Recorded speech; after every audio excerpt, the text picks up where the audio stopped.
Therapy Chat Podcast, episode 357. This is the Therapy Chat Podcast with Laura Reagan, LCSWC. The information shared in this podcast is not a substitute for seeking help from a licensed mental health professional.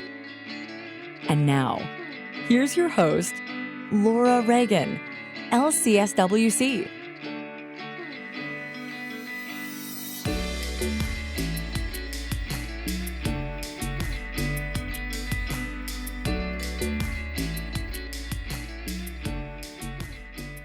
This week's episode is sponsored by Therapy Notes, the #1 rated electronic health record system available today. With live telephone support 7 days a week, it's clear why Therapy Notes is rated 4.9 out of 5 stars on Trustpilot and has a 5-star rating on Google. Therapy Notes makes billing, scheduling, note-taking, and telehealth incredibly easy. And now, for all you prescribers out there, Therapy Notes is proudly introducing ePrescribe. Use coupon code CHAT or click the link in the show notes to get 2 free months at therapynotes.com. Hi, welcome back to Therapy Chat. I'm your host, Laura Reagan, and today I'm very happy to be bringing you the first in a little series of conversations focused on social change, social justice, multiculturalism, liberation, and we're going to have several interesting guests on to speak about those topics, starting with this week's guest, Dr. Rebecca Eldredge. Dr. Eldredge is a licensed psychologist who guides fellow therapists, healthcare professionals, and socially conscious leaders on how to support social justice, navigate courageous conversations, and expand emotional well-being to create compassionate, just spaces for themselves, their teams, and the clients they support. In addition to offering culturally sensitive therapy, Rebecca emphasizes the integration of mental health, compassion, and social justice throughout her work. Over the past 20 years, she has taught multicultural counseling graduate courses, developed and delivered support services for refugees, and facilitated numerous cultural trainings and consultations while feeling deeply honored by the trust of amazing and diverse clients. And she is going to talk with me today. What you'll hear in our conversation is us discussing the need for therapists to speak up, stand up for what's right, stand up for what we believe in. For example, as a social worker, I am ethically obligated to stand up for social justice, and I care about it as a personal value as well. So I think it can be confusing for us as clinicians a lot of times to know what we're allowed to say and not allowed to say. Oftentimes we tell each other that we're supposed to keep politics out of therapy and we're not supposed to be biased. But I will say I'm biased in favor of social justice. I hope that you may be inspired by listening to this episode to think about what your values are and where you would like to speak up and speak out in support of what you believe in, whether that's in therapy or how you focus your therapy and the causes that you support in your life outside of being a therapist, if you're a therapist at all. As this series continues, we will hear from Xanthia Johnson of the Compassionate Anti-Racism Project, Julia Alexander, Dr. Han Ren. So you'll be hearing more about that in the coming weeks. And as a reminder, before we dive into my conversation today with Dr. Rebecca Eldredge, I just want to remind you that if you are looking for a trauma therapist, traumatherapistnetwork.com is a great resource for you. And if you're a therapist who could use some support while learning and growing together with a little over 100 of your colleagues, you can still join Trauma Therapist Network at the lowest price that it will ever be. I'm going to extend registration longer than what I originally had planned because I had some tech issues and also was not able to share about it as much as I had intended. So I'm going to keep registration open into December 2022, but in 2023, the price will be going up. So if you join now, by joining the waiting list, you can get a discount. Go to go.traumatherapistnetwork.com/join to join the waiting list, and then we'll send you a link to join and a coupon code. to save 20%. And when regular registration opens soon, we'll have a 15% discount for people who join during the regular registration period. So if you want that 20% off, all you have to do is get on that waiting list, and then I'll send you the coupon. Okay, that's it for now. So I hope you will enjoy my conversation with Dr. Rebecca Eldredge. Let's dive in. Hi, welcome back to Therapy Chat. I'm your host, Laura Reagan, and today I'm so pleased to be speaking with Dr. Rebecca Eldredge. Rebecca, thank you so much for being my guest on Therapy Chat today. Oh, I'm really looking forward to it. Me too. I'm really interested in talking about your work and learning more about what you do and how it can help leaders and helping professionals. But before we really get into it, will you just take a moment to tell our audience a little more about who you are and what you do? I'd be glad to. So I'm going to just start out saying I come from a very privileged background. If you think about across the diversity spectrum, I am privileged in just about every aspect of my identity, with the exception perhaps of gender, being female. And so a lot of times people are surprised that I do the work that I do and that I have the passion and the history of focusing on multicultural issues in my work. And it seems like it's chosen me as much as I've chosen it over the years, just a buildup of amazing, wonderful experiences. But I began wanting to tailor my work in psychology actually in the 7th grade. So I'm one of the very few people that somehow guessed what I was going to want to be when I grew up, and that it continued to fit for how much I love getting to know, getting to listen and understand different people's experiences, and then try to offer support in any challenges that they're feeling internally or externally.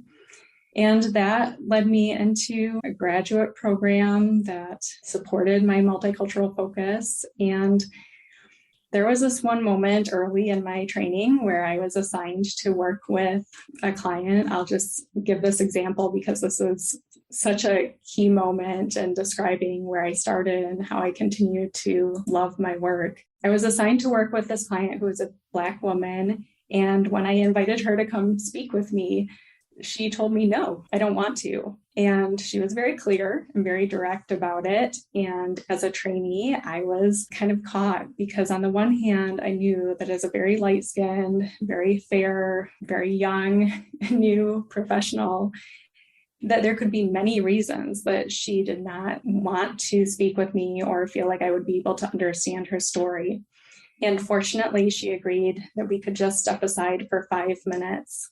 We stepped into another room. I don't even think we sat down at first, Laura. I think we just stood there because I knew she did not want to be there with me, but she shared just enough to say in general terms that her work was really stressful and that she was having some of these interactions with people. And fortunately, I had great training, great supervision up to that point, and heard and knew enough to say, that sounds like discrimination. How do you experience it? And everything changed in that moment. She let me in. She honored me with the rest of her story and experience. She went on to willingly meet with me for the rest of that hour and an additional time before she left the group program that this was a part of.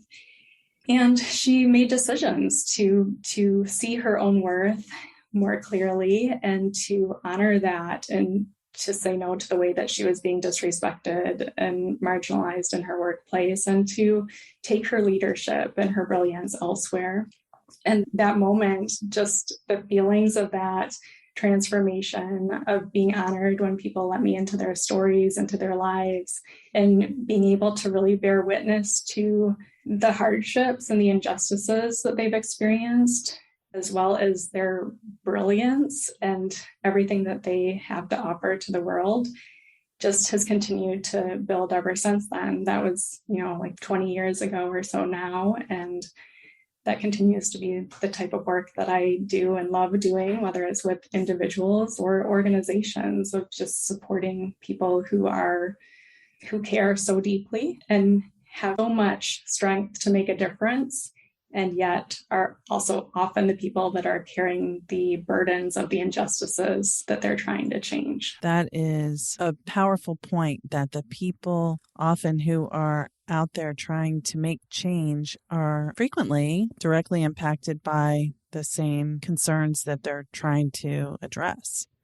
Yeah, I hope and I believe that maybe there's a slight shift that we're seeing in that, of more people having people that they love and they care about of different backgrounds and starting to take stands on issues, even if it's not a part of their direct identity or experience. And certainly most of the time what I see is that people from marginalized groups are carrying the weight of the burden for change. Yes. I mean, we certainly see that in movements like Black Lives Matter, and I think about that so often, the toll on activists. It's exhausting. It is. And it's really creating such a toll, as you said, for the people doing so much work and that have so much to offer, but are constantly getting shut down in the process, either by the responses that they're getting around them or by their own nervous system getting so overwhelmed and overloaded that it just can't keep showing up in the same way.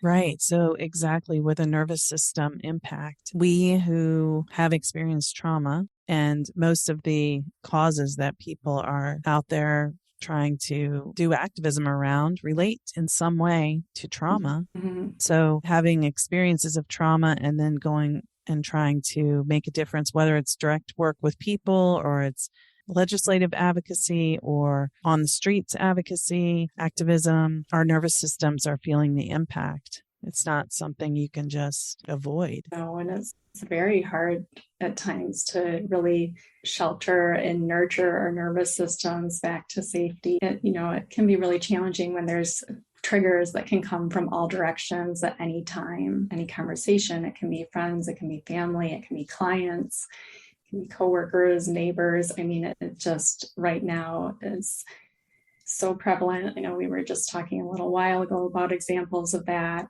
and there's such strong divisive stances that have been taken politically that it can just make it really hard to kind of get your balance again before the next thing comes at you.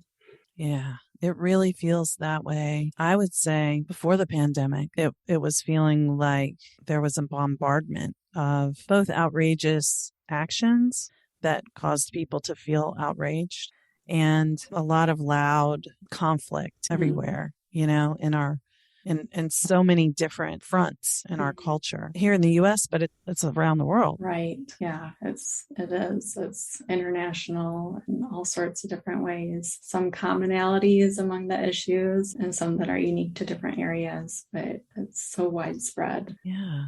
So can you say a little bit about how you work with people? What types of work do you do? Well, I love variety in all parts of my life. So my work is an extension of that as well.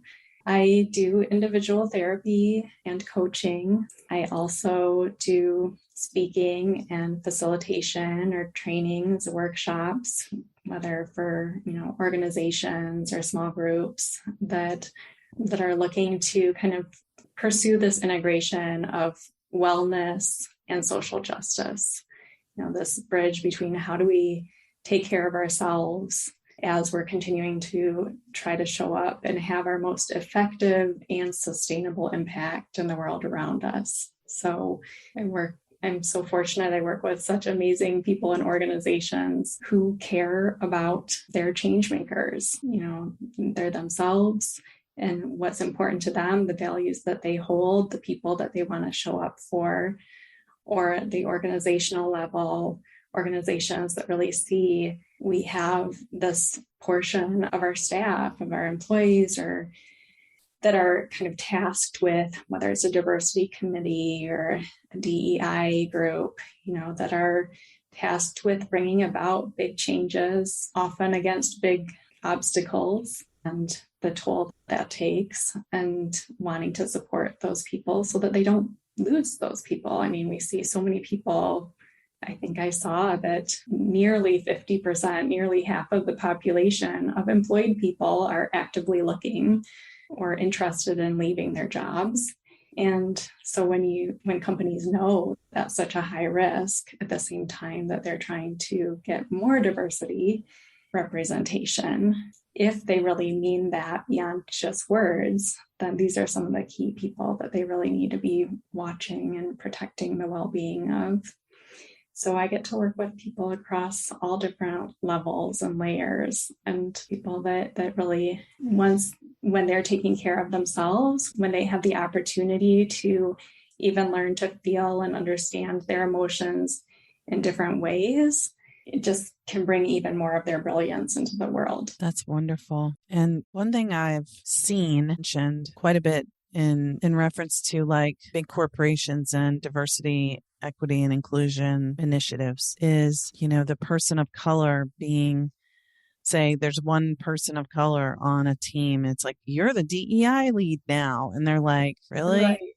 And also, like, I'm the one who's impacted by this and I have to go and teach everyone, or like, Right. and then oftentimes, and certainly I hope not in the groups that you're working for, but like I hear people say it's kind of a lip service effort. They say Right. they want diversity and inclusion and equity, but I told them where the gaps were and I created this big plan and they just kind of brushed it aside. And that's like deeply wounding to put that Right.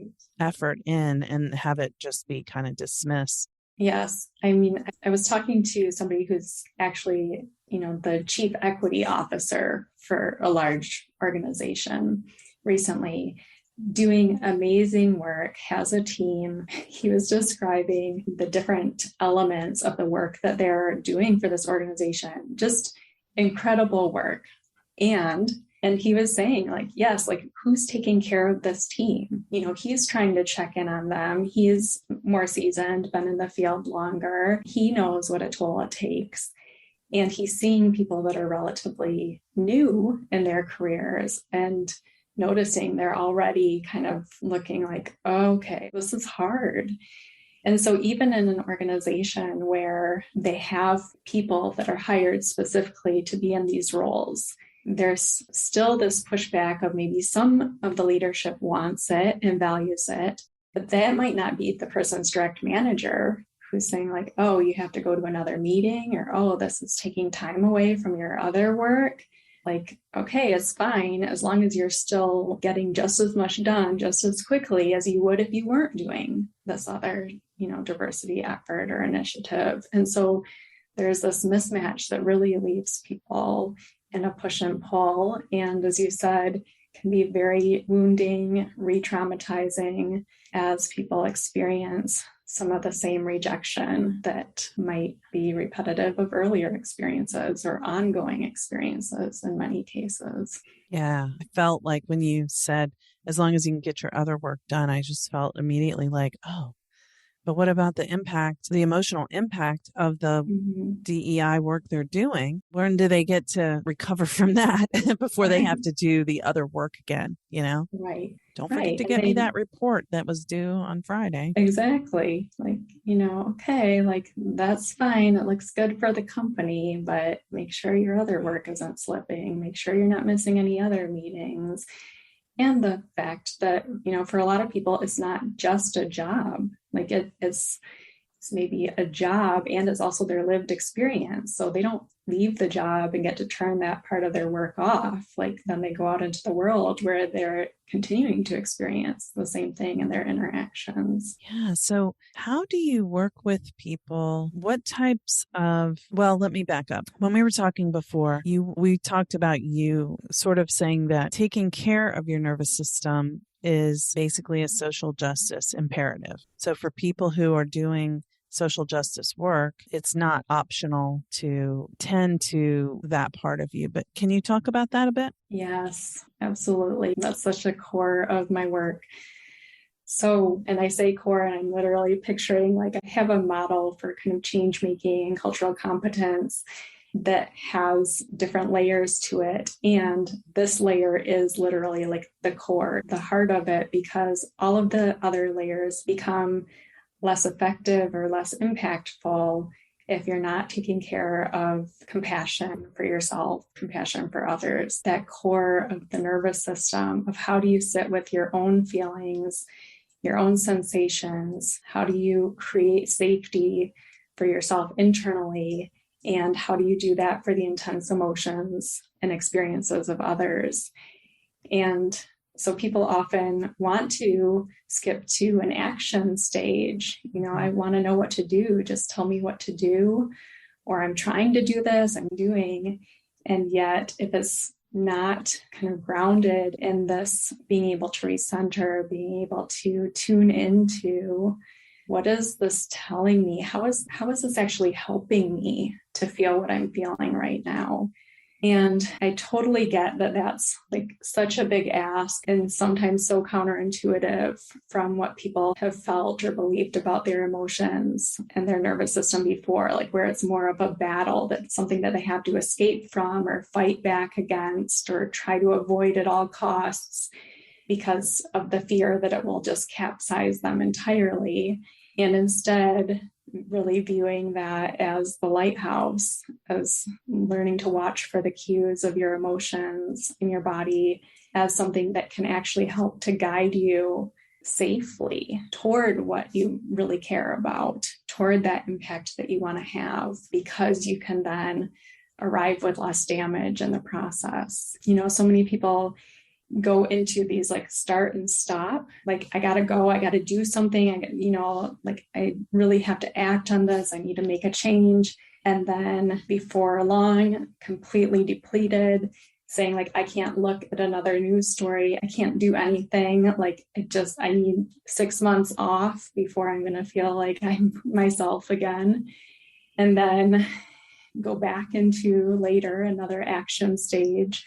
But that takes such a toll. And I just love to help people find the way to change their relationship to their emotions and their nervous system so that they can work with it instead of against it, and then be able to move forward in kind of more of a regular rhythm for the impact that they want to have.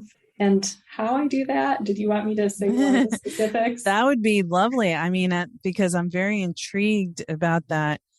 What you described with you feel like you want to take action, then you feel like you're shutting down. So it's like you're describing being out of your window of tolerance on either the hyperarousal or hypoarousal. But it can overtake you. Yeah. So I love a lot of Deb Dana's work. I love a lot of Kristen Neff's work. Things around self-compassion, things around the nervous system. I draw from a lot of brilliant people that are doing amazing work, and then integrating those pieces to help people change the relationship by first just kind of building a different relationship with their emotions. I do use a lot of metaphors too, but like nothing wrong with that. If your emotion's not your enemy, if your emotion is actually trying to tell you something that's really helpful for you to know, if our computer tells us we have a virus on it, like that's helpful to know so that we can do something differently.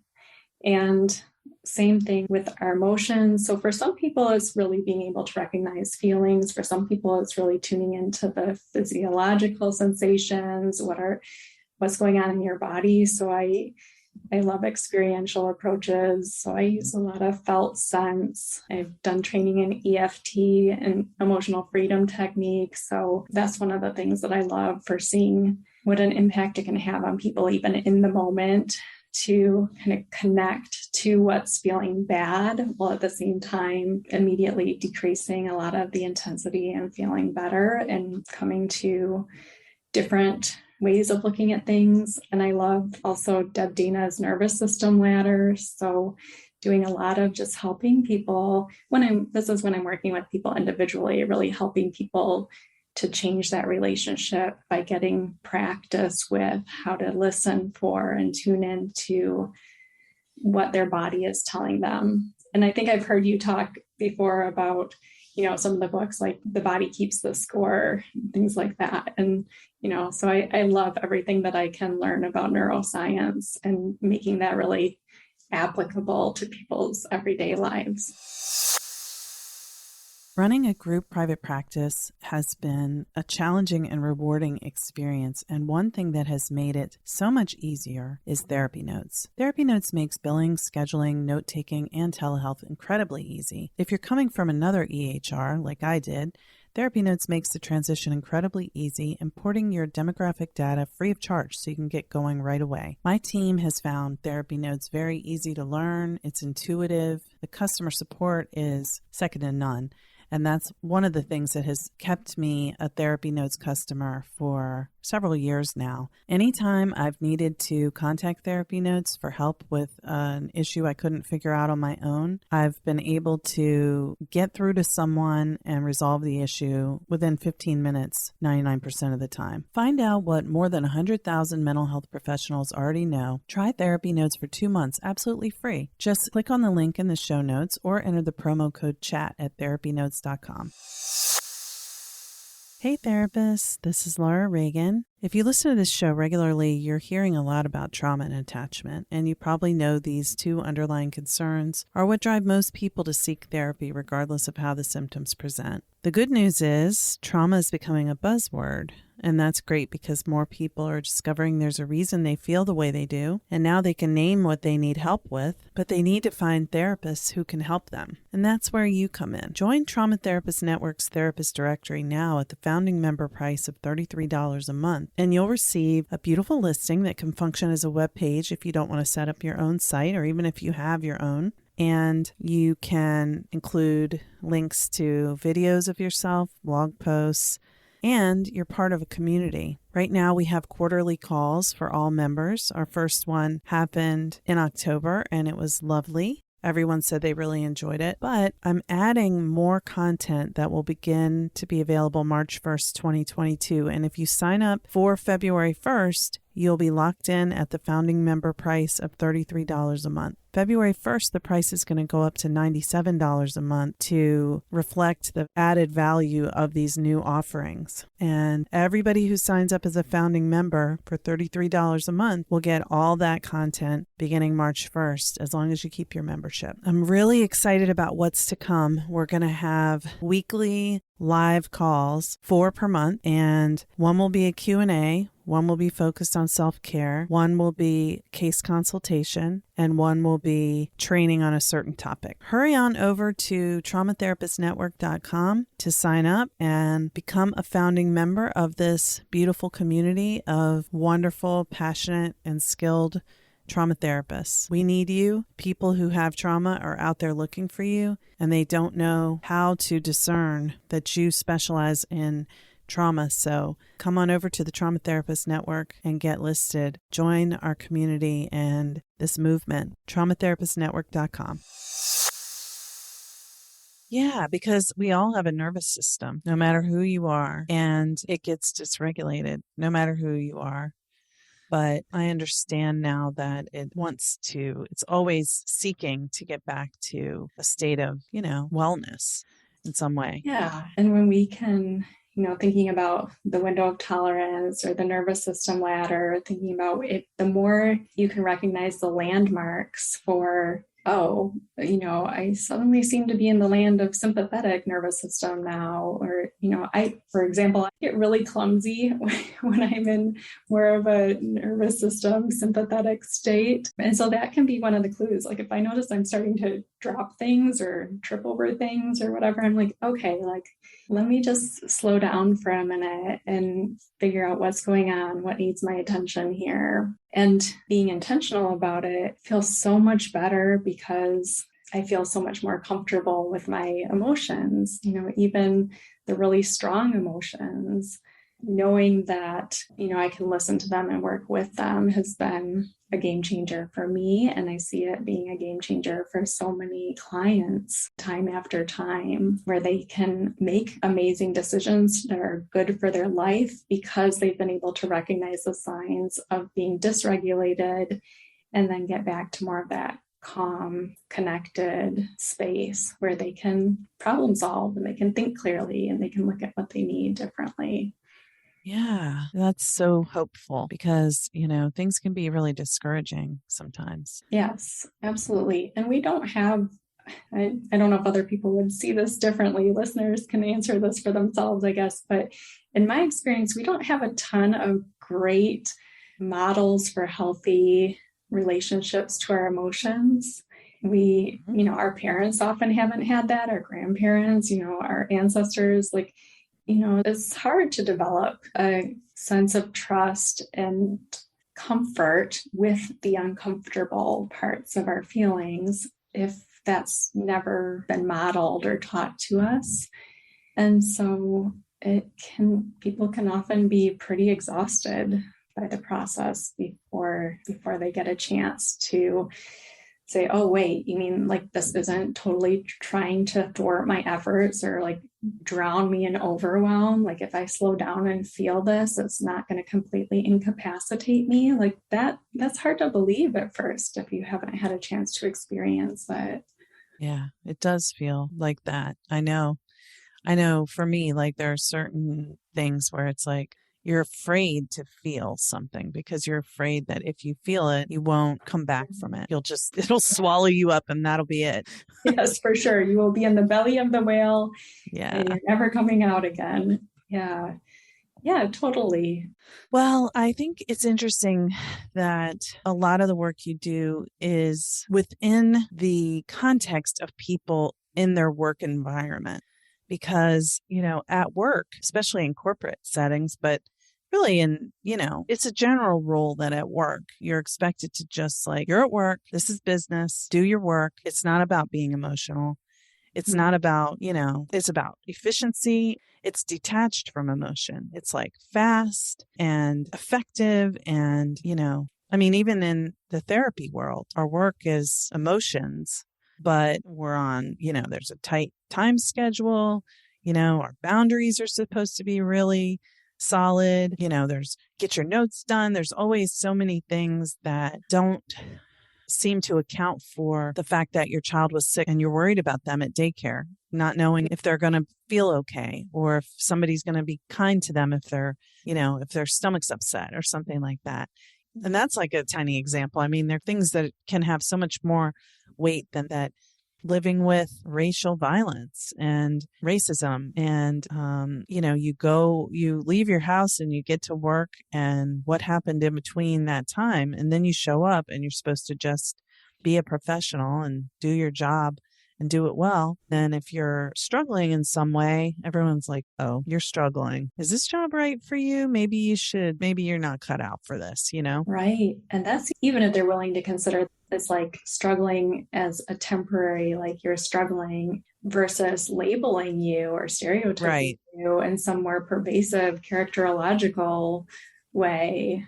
And Very true. And so, I mean, I'm totally with you on that. And for therapists or helping professionals too, where your job is showing up for other people again and again and holding space for all of the emotions and experiences and hardships that they're going through. And again, trying to separate and set aside any of those things you mentioned, any of the parts of your identity, your experience that you're in the middle of coping with.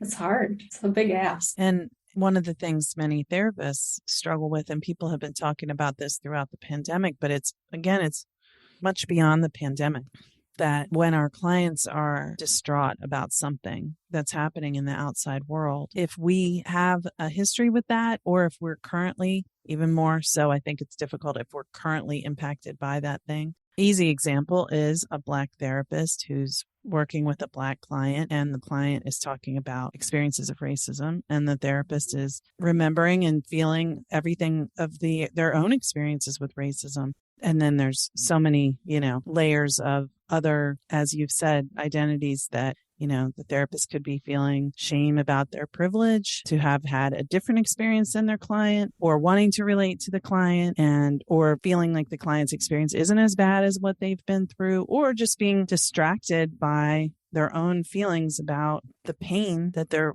witnessing and feeling inside of themselves. And any form of abuse, oppression, violence done from one person to another, we can have these experiences. It's just like I'm hearing therapists just saying like, my capacity to hold space is really limited. Yes, I definitely am hearing that too. And, I think we're seeing maybe this extension of compassion fatigue in the recent environment of, compassion fatigue, I know has been around for a very long time. I know it was in my thesis, ages and ages ago, but when we're looking at that, sometimes our compassion fatigue really costs us our connection to our emotions, that we just get so depleted by feeling so much without a space for that to heal or to go or to release, that then kind of cutting off or disconnecting becomes the coping strategy,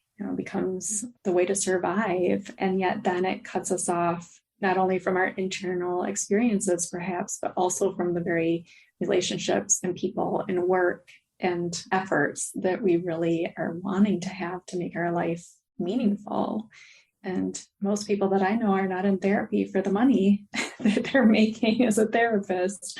So, when you're in a profession because you cared so much and really wanted to be able to support others, and yet then you're so depleted that one of your main motivations for doing what you're doing is being compromised, then I think we're looking at a big impact, like a big systemic impact on that level too, when our change makers, our caring professionals, our helping professionals are getting so worn out, so overloaded, and not having the opportunities to really refuel to keep going. Yeah. Do you have any suggestions about that, about how people can make more, I don't know if it's making more space or just creating more opportunities for healing and recovery, but also it feels like connecting to more joy and play too, like those types of things seems to be an important aspect. I love where you're going with it already. Yeah, you can answer this for me, I think. And I think a lot of us therapists, a lot of us helping professionals know the answers, right? So I don't feel like I'm going to have some the heavens are going to open up and shower down a light on anything that I'm about to say. I also feel like it's somewhat individual. So, I feel like we help other people with this. Sometimes it's just that tension of being able to take our own advice to some extent, of doing the things that we know and see again and again help for others. But because we're so busy often, maybe, we might care for people all day.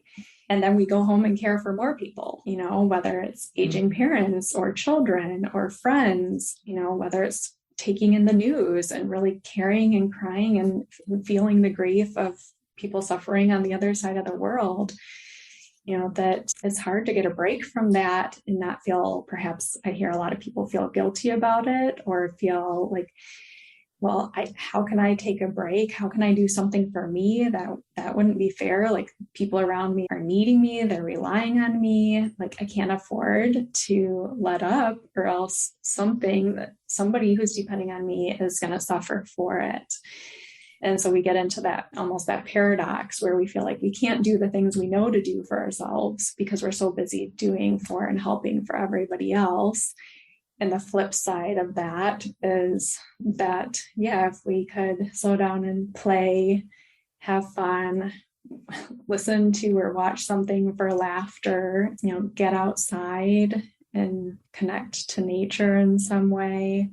I know for me, it's if I can look at water or sky, just being able to look at something that's so constant and so changing all the time and really connect to what is it looking like in this moment, using our senses, if there's something, even if it's something simple like a glass of water, but really slowing down to notice it. And for me, it comes back, I'm kind of a broken record on this, but to the relationship we have with our emotions and our nervous system, where they can tell us what we need, because there might be sometimes where what we need is quiet and calm and 5 minutes to breathe, to calm down and recenter ourselves, that can make a huge difference for the next hour, 2, 3, even the rest of our day. And other times we might need like action, like I really need to expend some energy here. And we don't know unless we're able to tune in and listen to what our body and our emotions are telling us. I also think, sometimes if you can simplify things, like I know I'm somebody who tends to make things more complicated than they need to be quite often. And part of that is because I really do value and appreciate complexity and not oversimplifying things. At the same time, like sometimes it's okay to say, where can I take a load off? Like what doesn't need to be done? Or even on a cognitive load, like one of the things that I know people get stuck with is I want to always be able to respond in a moment where I see or hear something hateful or a microaggression or an injustice of some sort being said. But it's exhausting. Like it's such a heavy lift to come up with. What am I going to say this time? This time it's my boss. This time it's my neighbor. This time it's my parent. Like, that a lot of times there's weight on the relationships where we're having those conversations, and somebody who cares a lot about social justice, we don't want to be complicit. We don't want to just stay silent either. And so, I hear a lot of people like in that sense, really getting either down on themselves for not having something more brilliant to say, for not speaking up faster, for feeling like, they attacked back, but it didn't really go anywhere. There was nothing effective that came out of the conversation. And, that's something that I actually created a download for. And if anybody finds themselves relating to that experience, they're welcome to download that. But, sometimes just looking for, is there a tool out there? Is there a way that I can make this a little bit easier on myself or feel a little bit more confident and prepared for some of the things that are weighing on me? That's a great suggestion because if you hear a microaggression or hateful thing that someone says, that's likely to trigger something in you right away because you care about it. And when that gets activated, you can't really access your thinking so well. So having like a simple guide of things something you can just pull out of your pocket. Literally, you're not pulling a piece of paper out of your pocket, but because you've already like looked at it and you're like, oh, I know what I can say here.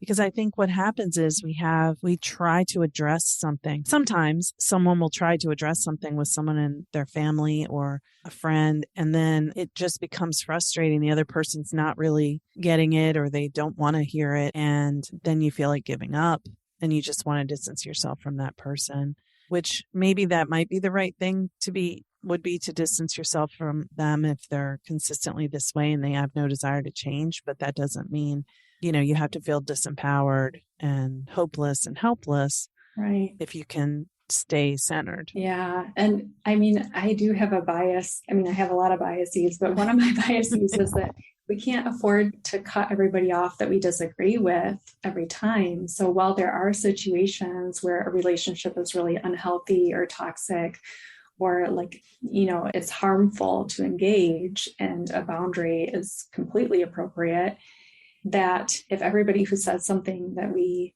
don't like or disagree with becomes somebody that we don't talk to anymore or don't talk to about that anymore, then our change making is really going to stall out, because we really need to be bringing more people into the process and distributing the weight a little bit more widespread, so that if everybody's having some conversations here and there that are effective, that we can move the needle more quickly. Yeah. And I think to that point, there's the tension between who should be talking about this. Should white people talk about this, or should white people defer to Black and brown people to share about their experiences and teach about this?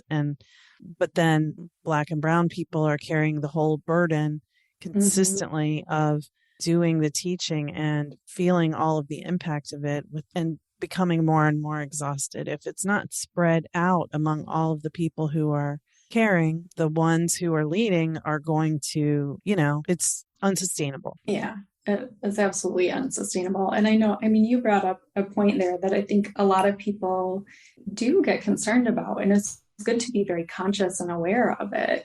Am I speaking up and centering myself in a conversation at the expense of somebody else who has something to say or contribute here or wants to say something in this moment? Is a very different situation than, this person is having to respond every single time. And, they don't want to have to carry that load. Like, they're sick of it. Where are the supposed allies, the people that say that they care about this? So I do think that knowing some things that you can say in those moments can help you to feel more comfortable and confident when they occur.